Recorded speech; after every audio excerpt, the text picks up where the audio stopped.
103.5 FM 돈을 이해하는 시간 정철진의 목돈연구소.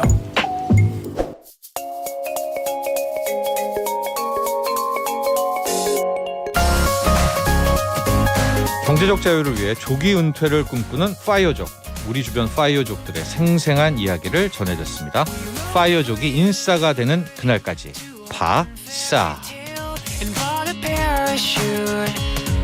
머니투데이 신희은 기자와 함께합니다. 안녕하십니까? 네, 안녕하세요. 네, 지금 우리 신희은 기자가 파이어족들의 어떤 데모로 돼가고 있지 않습니까? 파이어족의 플랫폼 유튜브를 운영하고 있는데 9475번님, 신 기자님 파이어족 자주 취재하면 어떤 생각들은 드시나요?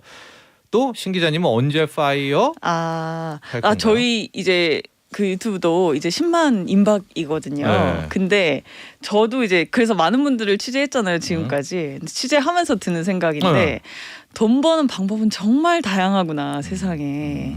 그러니까 내가 뭔가 한 길만 있다고 생각하고 네. 그게 이제 나랑 안 맞으면 나는 그냥 직장 생활 계속 해야겠다 이렇게 생각할 필요는 없다. 그런 생각 좀 많이 자괴감이 하고요. 드나요? 아니면 좀 자신감이 드나요? 좀 저는 되게 좋습니다. 아, 왜냐면, 좋아요? 네, 만날 때마다 이렇게 생각할 수도 있구나. 이렇게 돈 벌 수도 파이어했구나. 있구나. 네, 그런 걸 배울 수 있어서 너무 좋고. 언제 합니까, 신희은 기자는? 저는 이게 이제 저희 사장님도 보실 거 아닙니까? 네. 들으실 수도 있는데 예. 이게 제 좀 민감한 부분이지만 그래도 뿌듯해하시겠죠. 네, 뭐 우리 신희은 기자가 파이어를 하다니. 예. 파이어라기보다는 네. 저는 제 경제적 자유를 제가 목표하는 그 지점에 도달하는 그 시기를 한 3, 4년 정도 잡고 있거든요. 3, 4년 후? 네. 그 이미 많이 일어났나 보네. 그렇죠. 많이는 3년 아니고요. 내에 지금 파이어가 가능하다는 거는요. 많이는 아닙니다. 우리 박종욱 열심히 님이 뛰겠습니다. 파이어족 중년인 저는 다음 세상에나 실현할 수 있겠네요. 다음 세상. 근데 사실은 요즘에 젊은 친구들이 입사하잖아요. 그러면 50세까지 직장 다니면 정말 선방했다 이렇게 생각한다고 합니다. 그것도 사실이죠. 네. 그렇게 다닐 수가 없죠. 네. 직장이. 근데 사실 많은 파이어족들이 40세에서 뭐 45세 사이에 조기 은퇴하거든요. 네. 그럼 진짜 내가 퇴직하는 시점과 아주 큰 차이가 나지는 않아요. 그래서 조금 더 빨리 재테크를 해서 조금 더 빨리 은퇴한다 이렇게 생각하셔도 무리는 없을 것 같아요. 나중에 파이어 특집을 한번 해볼 텐데 네. 제가 생각에는 파이어족들이 항상 패턴이 좀 네. 1인 가구가 많은 건 사실이잖아요. 1인 가구 많고요. 네. 사실 결혼분도 결혼하셨더라도 좀 약간 딩크족이 조금 딩크가 많고 많죠. 그러니까 아이가 없는. 네. 하지만 자녀가 2분 뭐 가량 있는 분들도 파이어 하시는 분들이 있거든요. 있습니까? 근데 다만 이제 자산의 규모가 조금 더 커야 한다는 점이 있죠. 네. 자, 오늘은 어떤 파이어족 사례인가요? 네, 오늘은 이제 2030 사이에서 굉장히 관심 높은 시장인데요. 아까 이제 좀 전에도 다뤘는데 암호화폐 시장에서 코인. 네, 소액으로 시작해서 큰 자산을 일구고 조기 은퇴한 후에 이제 투자도 하면서 본인 하고 싶은 일을 병행하면서 이제 자유롭게 살고 있는 36세십니다. 30대 파이어족 사례를 소개해 드리려고 합니다. 저도 이 기사를 봤고요. 이 기사에 또 많은 네티즌들이 또 네. 했습니다. 논란의 논란의 기사와 논란의 30대 후반의 파이어족 그분인 것 같은데 네. 일단 코인의 2030의 관심은 네. 정말 큽니다. 이건 여러분 40, 50, 60은 모를 정도로 코인의 네. 관심이 커요. 네. 기대도 큽니다. 4060 분들이 보시기에는 네. 이건 뭐 도박이고 투기다 이렇게 보시겠지만 2030 정말 진지하게 투자의 맞아요. 개념으로 접근하고 있거든요. 왜 그래요? 이게 그러니까 다들 이해하시겠지만 아무래도 직장 생활에서 열심히 저축하고 적금해서는 집 한 채 마련하기 어려운 그 위기감 이 현실이 굉장히 크게 작용한 거고요. 그다음에 또 주식 투자나 부동산 투자는 아무래도 시드머니가 좀 규모가 있어야 됩니다. 네. 주식도 사실 소액으로 할 수 있지만 수익률이 높아도 이제 시드가 작으면 굉장히 좀 이렇게 오래 걸리잖아요. 목돈을 그렇죠. 만드는데. 네. 근데 이제 2030은 시드가 별로 없고 이런 친구들이 봤을 때 이 변동성이 높다는 게 되게 단점이잖아요. 네. 어떻게 보면 위험성이 높다는 그렇죠. 얘기인데. 변동성이 크다는 건 등락이 크고 그렇죠. 한번 방향 바꿔 타면은 정말 쫄딱 망합니다. 네. 그러나 이제 젊은 친구들이 봤을 때는 이 변동성이 높다는 것이 소액으로 목돈 만들 수 있는 유일한 기회다. 이렇게 인식이 된다는 거죠. 그러니까 리스크 높지만 하이 리스크 하이 리턴이기 때문에 네. 그 안에서 내가 조금만 이제 열심히 투자를 하면 일정 수준 이상의 시드를 만들어서 이제 주식이나 부동산 시장에 진입할 수 있는 그런 이제 기회가 된다 이렇게 보는 친구들이 많다는 거죠. 그러니까 급등 급락이 잦고 네. 그 폭이 워낙 큰 것이 네. 우리는 위험하다 생각하지만 네. 또 2030 입장에서는 기회다. 그렇죠. 높을 때 팔고 또 낮을 때 샀다가 이게 그렇죠. 매일 나오니까 네. 그렇게 생각하고 실제 네. 성공한 사례가 있기에 네. 더 관심이 커지는데 네. 구체적으로 좀 보죠. 오늘 이분. 네, 제가 소개해드릴 분이 나민영님이라고 실제로 나시TV라는 이제 유튜브도 운영하시는 30대 파이어족인데요. 이분이 이제 중소기업에서 IT 계열 직장인으로 이제 직장 생활하면서 이제 적금 이제 해서 탄 500만 원으로 이제 코인 투자에 뛰어들었다고 합니다. 그래서 그래서 이제 총 투자 기간은 한 2년 가량 되고요. 네. 이분이 만든 자산은 31억 원. 500만 원에서 31억. 네. 입니다. 이거 확인한 거죠. 네네. 네, 우리 신영 기자가. 예, 그리고 네. 이제 이분 같은 경우는 올해 3월에 조기 퇴사했고 이제 투자했던 종목들 같은 경우는 뭐 비트코인, 이더리움, 그다음에 알트코인의 다양한 종목들을 투자를 했고 뭐 현물도 했지만 선물도 일부 했다. 이렇게 보시면 될 것 같고요. 자, 이 대목에서 이런 생각 들죠. 500만 원을 한 2014년 사둬서 된 거 아니냐? 장투하셨다고 생각을 많이들 하실 것 같은데 이제 제가 코인 투자로 돈을 버신 분들 만나보면 장투도 있고 단타도 있어요. 그러니까 이게 그래요? 그 오래전에 투자해서 이제 묻어넣어서 자산을 네. 불린 사례는 조금 많은데 네. 이제 이분 같은 경우는 단타로 자산을 불렸습니다.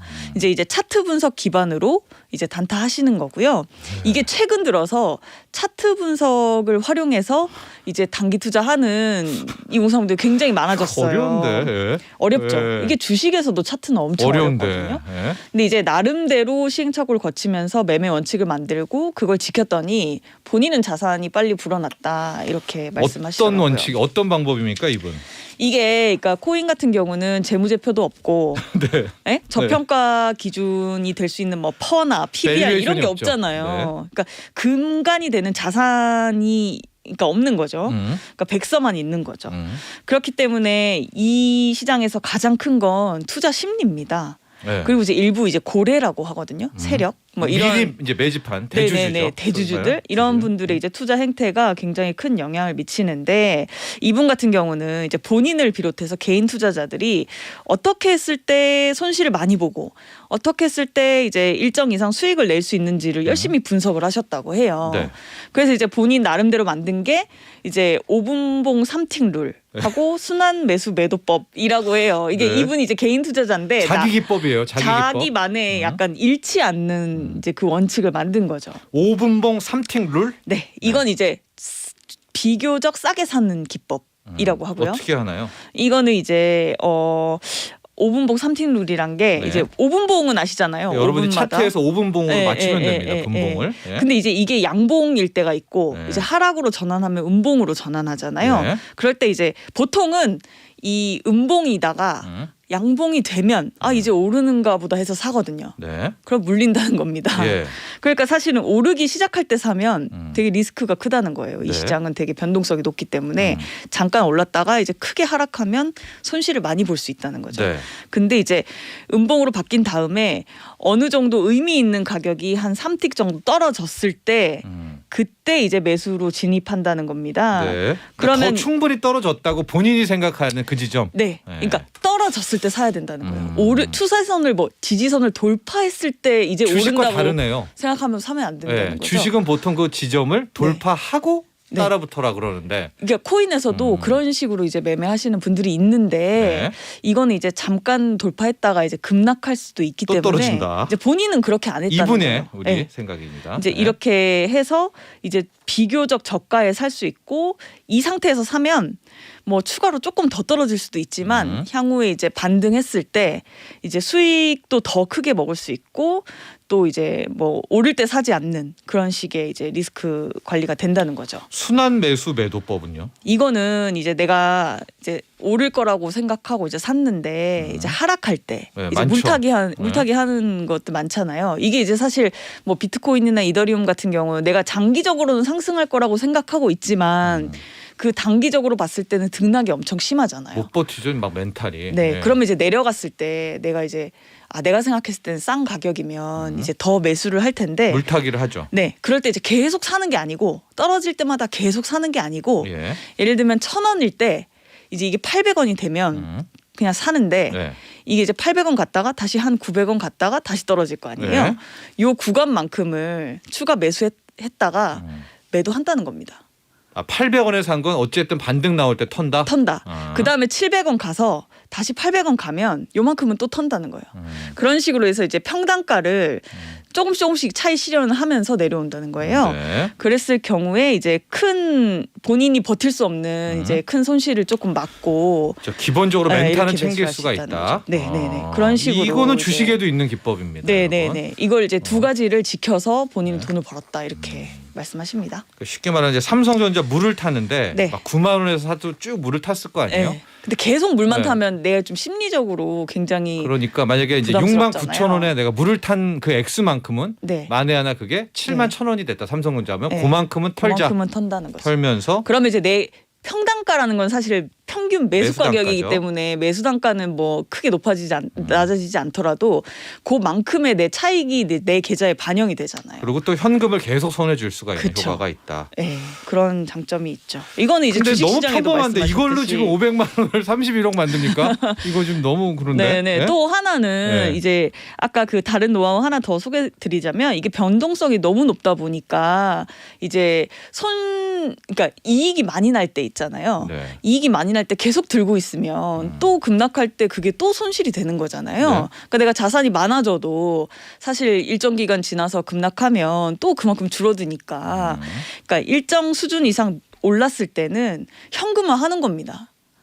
이게 그러니까 장투하지 않는 거예요. 아, 이 사람은요. 네, 이분은요? 그래서 본인은 네. 이제 낄끼빠빠를 잘해야 된다 이렇게 얘기를 하는데 그러니까 장이 좋을 때는 싸게 사서 이제 공격적으로 투자를 하다가도 어느 정도 수준이 되면 내가 생각했을 때 뭐 예를 들어 코인이 뭐 전저점 돌파하고 조금 어느 정도 가면 이렇게 판다는 거예요. 그래서 여기까지? 현금화를 한다는 네, 거지. 네. 그래서 이제 내가 현금한 자산에 대해서는 급락해도 손실을 방어할 수 있잖아요. 그러면서 이제 또 조금 싸게 들어가고 이런 식으로 해서 이제 계속 수익이 나는 부분을 또 재투자하고 이런 식으로 자산을 불렸다고 하고요. 아마 여기까지 들은 분은 나도 그렇게 했는데 나는 안 되더라 하실 수가 있죠. 예, 또 그분만의 예, 또 예. 뭐가 있을 겁니다. 그쵸. 끝으로 주의할 점을 얘기를 해 네. 주고 가야 될 것 같아요. 네, 신입니다 네, 이게 네. 지금. 이게 단순히 설명드려서 쉽지만 사실은 그 전체 코인 투자자 중에 손실을 보시는 분들이 80-90% 넘겠죠. 넘죠. 네네. 네. 초보들은 일단 투자 심리를 읽는 노하우가 굉장히 부족하기 때문에 네. 그러니까 시장이 최근에 코인이 상승세잖아요. 아, 40% 이상 올랐어요. 네. 웬만하면. 근데 네. 이런 시장에서도 고점에 물려서 손실을 보는 분들이 많대요.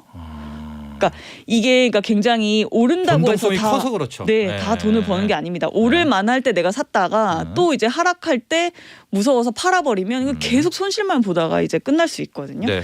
그래서 이제 10만 원에서 20만 원 소액으로 이제 이런 그 비트코인이 움직이는 구조라든지 뭐 이제 소위 이제 큰 세력들의 어떤 흐름이라든지 투자 네. 심리를 먼저 학습한 후에 충분히 학습한 후에 이제 투자를 본격적으로 하시기를 추천드린다고 합니다. 알겠습니다. 네. 2248번님 신예은 기자님 본인의 은퇴가 점점점점점 마지막 파이어족 취재가 되는 걸까요? 그날이 오기를 기대할게요. 감사합니다. 라고 했습니다. 2248님. 네, 한 3년 뒤라고 얘기했죠. 네, 지켜보도록 하고 그때까지 함께해 주세요. 감사합니다. 네, 감사합니다. 머니투데이 신예은 기자였습니다. 나도 부자 되고 싶어서 라디오를 켰어. 정확하고 철저한 정철진의 목돈 연구소.